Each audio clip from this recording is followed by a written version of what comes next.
بسم الله الرحمن الرحيم.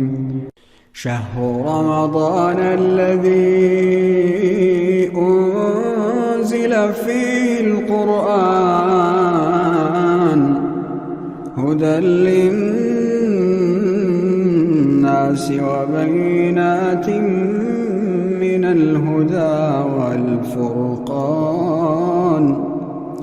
فمن شهد منكم الشهر فليصمه، ومن كان مريضا أو على سفر فعدة من أيام أخر، يريد الله بكم اليسر ولا يريد بكم العسر، ولتكملوا العدة ولتكبروا الله على ما هداكم ولعلكم تشكرون.